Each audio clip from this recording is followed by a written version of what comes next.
નમસ્કાર, N coverage ન્યૂઝમાં આપનું સ્વાગત છે.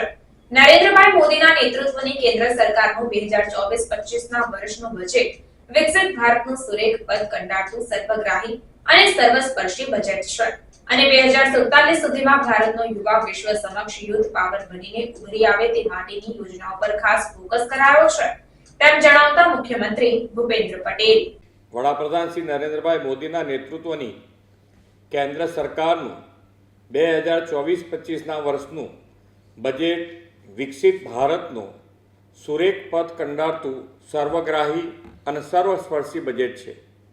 એટલું જ નહીં, દેશની આઝાદીના શતાબ્દીએ 2047 સુધીમાં ભારતનો યુવા વિશ્વ સમક્ષ યુથ પાવર બનીને ઉભરી આવે તે માટેની યોજનાઓ પર ખાસ ફોકસ કરવામાં આવ્યું છે. આ બજેટ ગરીબ, યુવા, અન્નદાતા અને નારી શક્તિના સર્વાંગી વિકાસને વેગ આપતું બજેટ છે.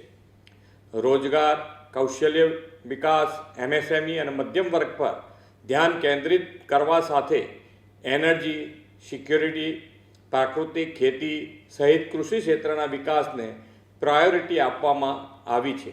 યુવા શક્તિના કૌશલ્ય નિખાર માટે 2 લાખ કરોડ રૂપિયાના પ્રાવધાન સાથે આગામી વર્ષમાં 4.1 કરોડ યુવાનો માટે 5 નવી યોજનાઓ શરૂ થવાની છે. આ યોજનાઓથી દેશની યુવા શક્તિની રોજગાર, સ્વરોજગાર, ઉદ્યમિતા અને ઇનોવેશન ક્ષેત્રમાં નવા સોપાનો સર કરવાની નવી દિશા મળશે. વડાપ્રધાન શ્રી નરેન્દ્રભાઈ મોદીએ વિકસિત ભારત માટે જે 9 પ્રાયોરિટી નક્કી કરી છે તેને સર્વગ્રાહી વેગ આપતું આ બજેટ છે. એગ્રીકલ્ચર સેક્ટરને અદ્યતન બનાવવા સાથે કૃષિ વિકાસ માટે આધુનિક આયામો અપનાવવાની યોજનાઓ આ બજેટમાં લેવામાં આવી છે. એટલું જ નહીં, પ્રાકૃતિક ખેતીને પણ વેગ આપવાનો વડાપ્રધાનશ્રીનો નિર્ધાર વ્યક્ત થયો છે.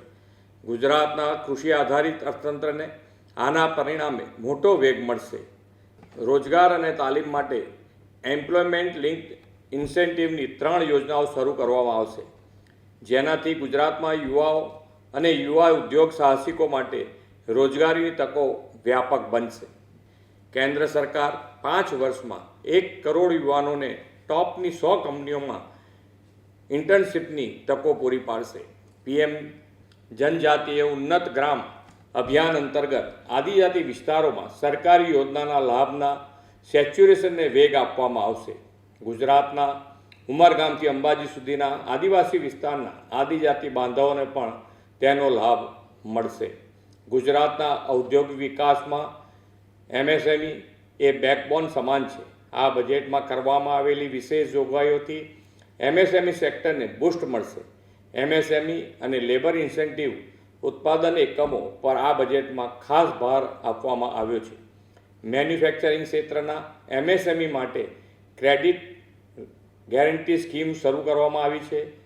તે સાથે જ મુદ્રા લોન હાલના 10 લાખથી વધારીને 20 લાખ કરવામાં આવશે. Investment ready plug and play 100 industrial park વિકસિત કરાશે. પીએમ સૂર્ય ઘર મફત વીજળી યોજના રૂફટોપ સોલર પ્લાન્ટ માટે શરૂ કરવામાં આવી છે, જેમાં 1 કરોડ આવાસ 300 યુનિટ સુધી મફત વીજળી મેળવી શકે તેવું લક્ષ્ય છે.